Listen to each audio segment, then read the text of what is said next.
Hi guys. In honor of the famous movie American Underdog Story, I wanted to dive more into the topic of underlooked quarterbacks.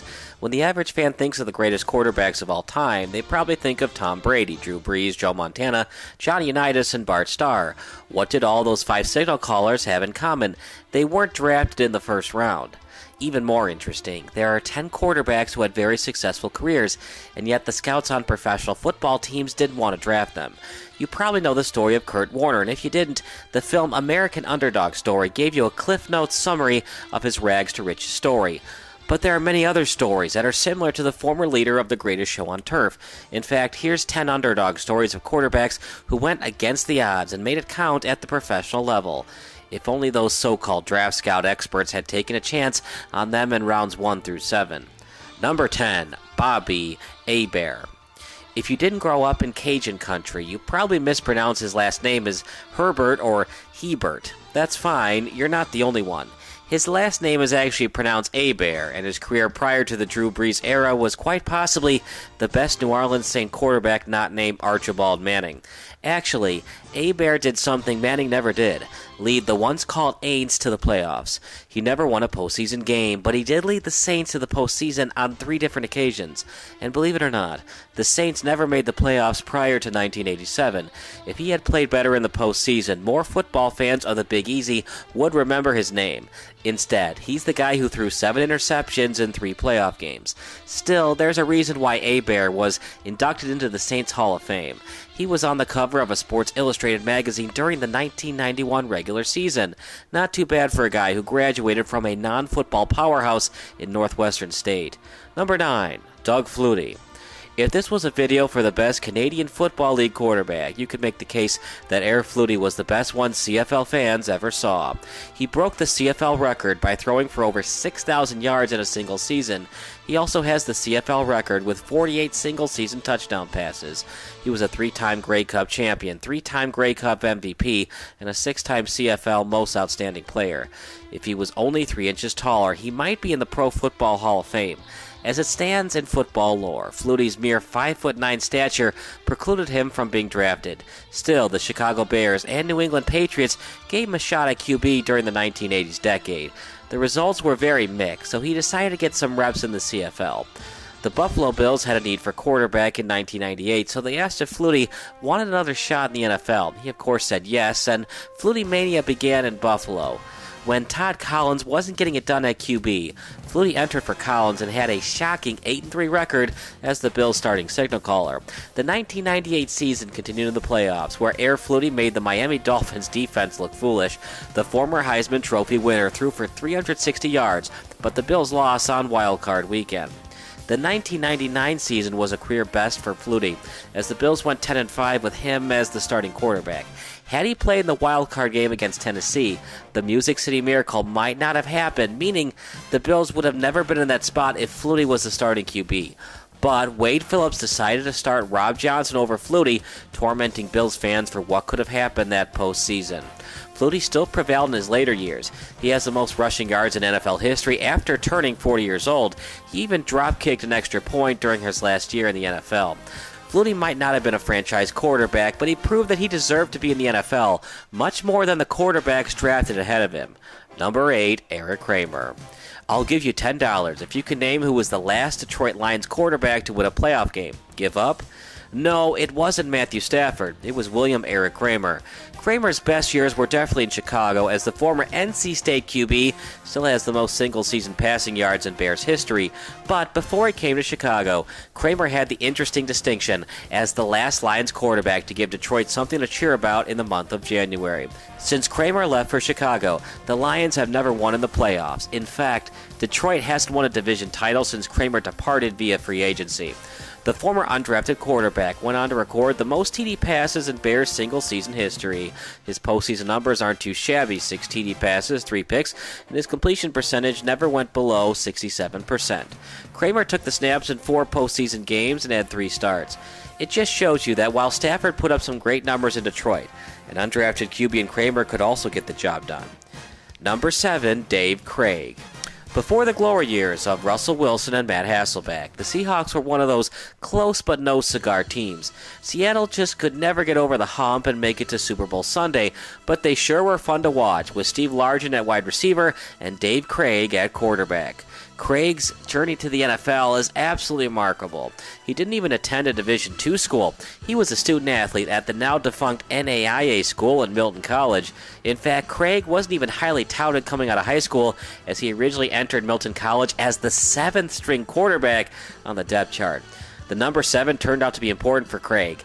He led teams to the playoffs on 7 different occasions, and he ended up wearing number 17 on the Seahawks.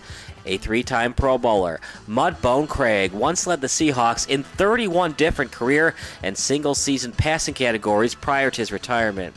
Craig led 3 different franchises to the postseason, had 2 perfect passing rating games, and is tied for 7th all-time in consecutive uninterrupted games with at least 1 touchdown pass. He was also extremely durable and refused to exit a game. He started all 16 games in 3 different instances. He's listed on the top 25 in 7 selected passing categories, according to NFL.com. His AFC Championship games were performances to forget, especially the 1984 AFC title game where he only completed 3 passes and tossed 3 picks against the Raiders. Still, Craig finished with more playoff TD passes and interceptions, not too shabby for a guy who wasn't good enough to play NCAA Division I or II football. Number 6, Jim Hart. The Arizona Cardinals did not win a playoff game from the time they were known as the Chicago Cardinals until Jake Plummer became the starting quarterback. And while the Cards never won a playoff game during that time, it wasn't because of Jim Hart's play. Hart was simply fantastic. When the Arizona Cardinals played in St. Louis, a 4-time Pro Bowler, Hart won the 1974 United Press International NFC Player of the Year award. The Cardinals' Ring of Honor quarterback was also a second-team All-Pro in 1974. You could make the argument that Hart is the greatest QB in Cardinals history, although Kurt Warner might have something to say about that. Regardless, Hart still has the most TD passes, completion yards, and wins as a Cardinals starting QB. Like most other quarterbacks on this list, his statistics from the playoffs were mediocre at best. He finished his short playoff career with a completion percentage under 50 and 4 picks to just 2 TD passes. Hart, a former Southern Illinois quarterback, is in the Cardinals' Ring of Honor. Jeff Garcia at number 5. Quick, who has the longest touchdown pass in Eagles postseason history? And no, it's not Donovan McNabb or Nick Foles. He wasn't on the Eagles for a long time, but he was successful nonetheless. His name is Jeff Garcia, and he's probably the best 49ers quarterback since Steve Young retired, and yes, that includes Alex Smith and Colin Kaepernick. People seem to forget how great Jeff Garcia was during the 2000s decade, and it's kind of hard to understand why that's exactly the case. Garcia's best years came in San Fran, where the former CFL star went to the Pro Bowl in 3 straight seasons. He was also a Pro Bowler when he led the offense in Tampa Bay. In just his first season as an NFL quarterback, Garcia began the post-Young era in style by throwing 31 touchdown passes to just 10 picks. He also had a team record at the time for passing yards. Garcia's most famous moment is when he led the 49ers from a 38-14 playoff comeback to an unreal 39-38 win over the New York Giants. Garcia's 331 passing yards, 60 rushing yards, and 4 total touchdowns stole the show that day at Candlestick Park. Garcia passed for 40,000 yards if you consider his CFL and NFL passing yards as a complete stat. He famously led the Eagles to 5 straight wins in a postseason appearance after Philly lost McNabb to a major injury.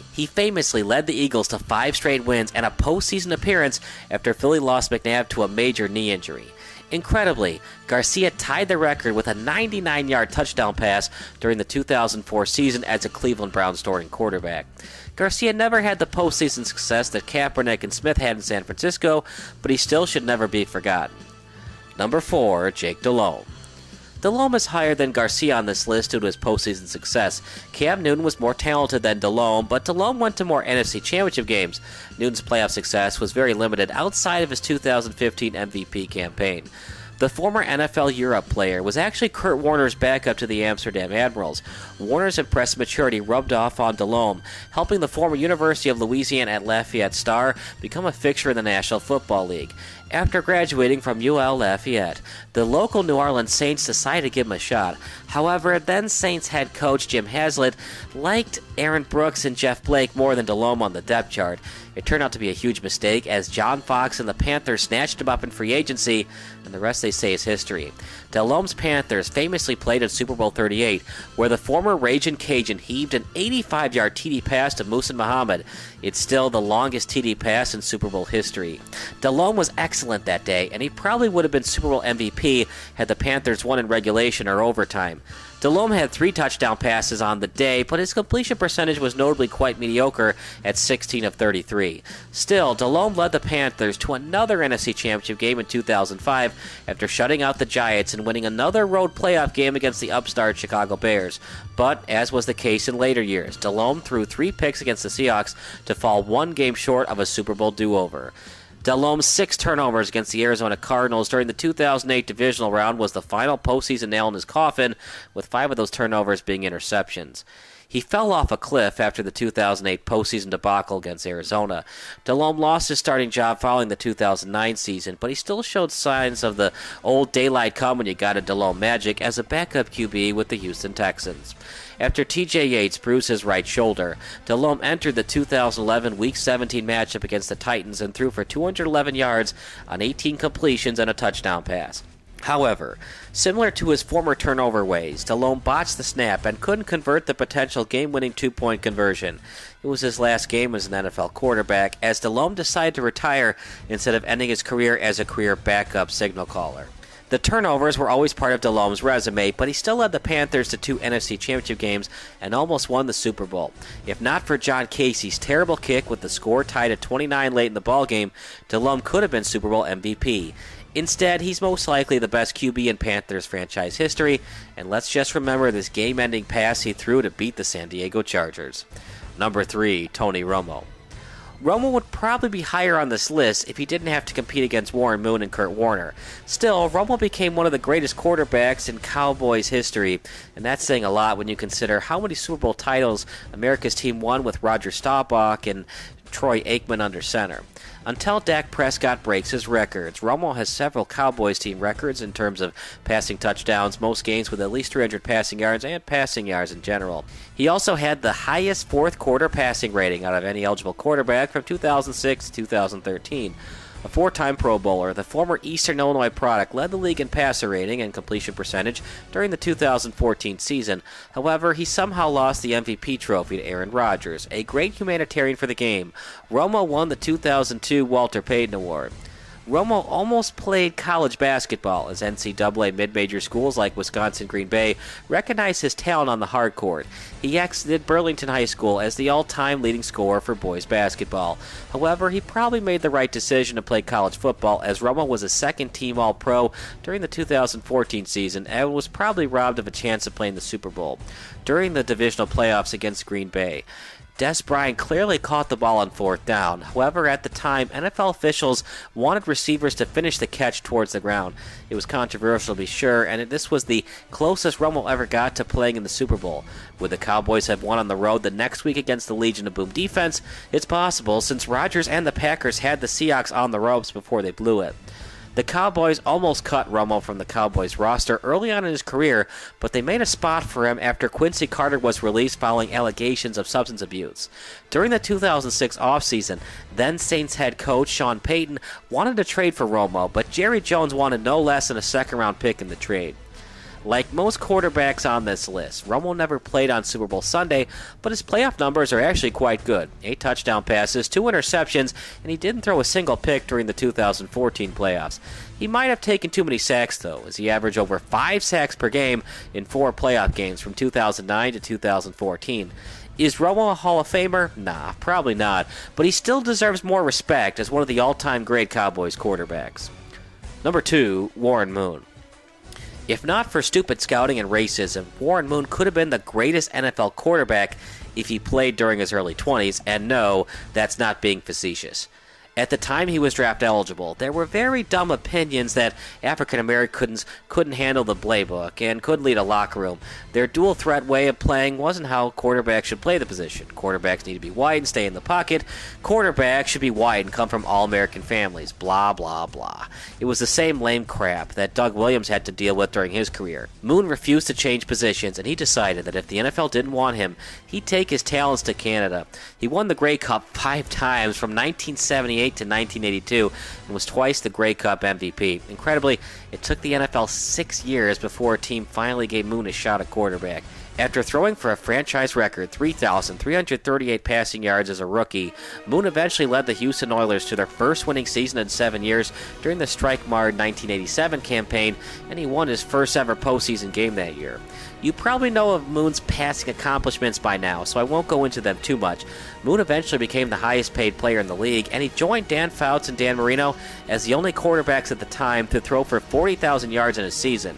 A 9-time Pro Bowler, Moon was the 1989 NFL Man of the Year and the 1990 NFL Offensive Player of the Year. He was born in 1956, but he kept playing in the NFL until the year 2000. Simply remarkable. If there was any dark mark in his career, his playoff numbers are very meh. He threw 17 touchdowns and 14 picks, and he never played during championship weekend. He also had the tendency to fumble the ball, as his 162 fumbles were an NFL worst, but Brett Favre dubiously broke that title during his playoff career.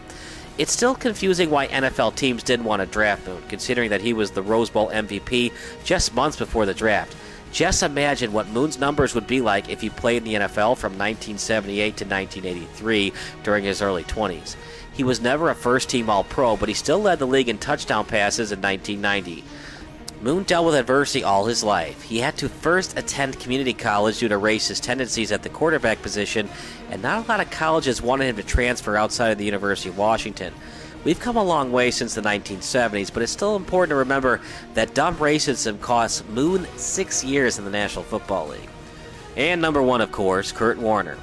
It's easy to understand why Warner is number 1 on this list. However, he might not have ever gotten his shot at starting in the NFL if not for a famous preseason torn ACL on the then starter in Trent Green.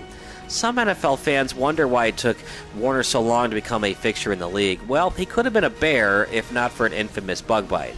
According to Warner, the future Hall of Famer was going to try out for, and most likely make the team, but he got bit on his throwing elbow by a spider during his honeymoon.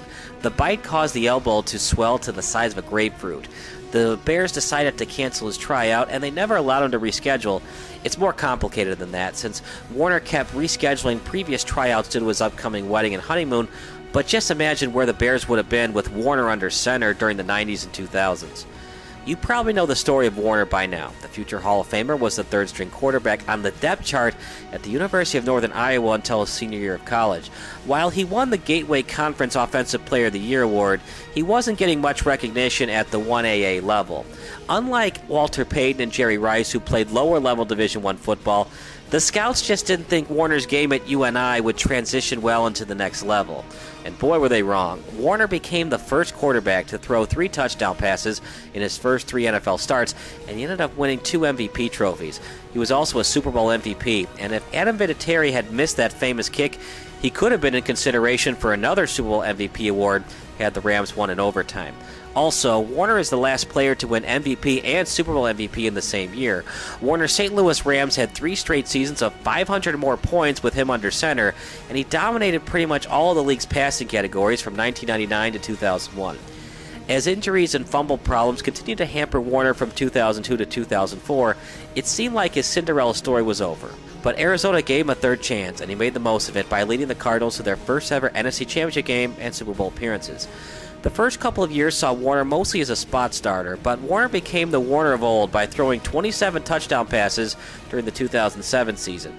His 2008 season was one to remember, as the old man still had enough in the tank to get Arizona its first home playoff win since 1947, when they were known as the Chicago Cardinals. He won 2 more postseason games and threw for 365 yards and had a 72.1 completion percentage in a hard-lock Super Bowl loss to the Pittsburgh Steelers. His 2009 postseason run was probably even better, as Warner tossed 5 touchdowns and only had 4 incompletions during a shootout overtime playoff win against the Green Bay Packers. Including his career in St. Louis, Warner was a perfect 7-0 during home playoff games. Warren Moon is a Hall of Famer, but there's only one leader of the greatest show on turf. If Warner hadn't broken his throwing hand in 2000, the Rams could have easily won the Super Bowl that season. Warner is quite possibly the greatest quarterback in both Rams and Cardinals history, and for that, he's number one on our list. But what do you think of our list? Make sure to subscribe below and comment below, and of course, subscribe to Sports Broadcast Solutions.